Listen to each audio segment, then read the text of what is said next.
Mukhang tototohanin nga po mga idol ni Klay Thompson ang bali-balita noon na aalis siya sa Dallas Mavericks matapos kumpirmahin ng isang NBA insider, tuluyan na nga itong naging available sa trade market. Sa ngayon, kasalukuyan na nga siyang ipinang-o-offer ng Dallas sa ibang kupunan. Since plano ng team mag-rebuild ng lineup, mas gusto nga nilang makakuha ng mga batang player at future draft pick bilang kapalit nito. Maraming mga teams ang kasalukuyang nagkaka-interes na sa kanyang serbisyo katulad ng Miami Heat at ang Los Angeles Lakers. Simula nga ng pagtuunan ng pansin ng Dallas Mavericks si Cooper Flagg, hindi na nga po naging maganda ang relasyon ni Klay Thompson sa front office ng Mavericks. Kaya kahit anong mangyari, sigurado nga pong hindi na magiging parte pa ng lineup ng Dallas Mavericks si Klay Thompson sa susunod na season, lalo pat ayon sa report, interesado rin naman ang Miami Heat na kunin siya para i-partner kina Giannis Antetokounmpo at Bam Adebayo.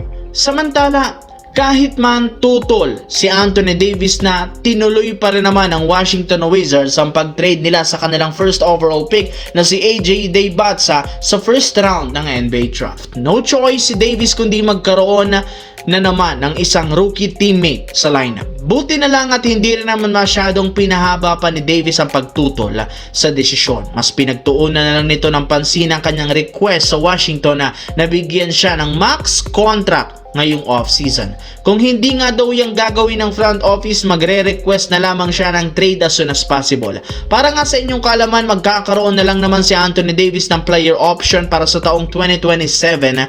Ibig sabihin, maaari nga pong maging free agent na ito. Kaya hindi na nakakagulat bakit minamadali nga nito ang pagkuha ng bagong kontrata sa Washington Wizards upang ma-secured agad niya ang deal kahit man magtamo siya ng injury o di kaya i-trade siya muli sa ibang koponan.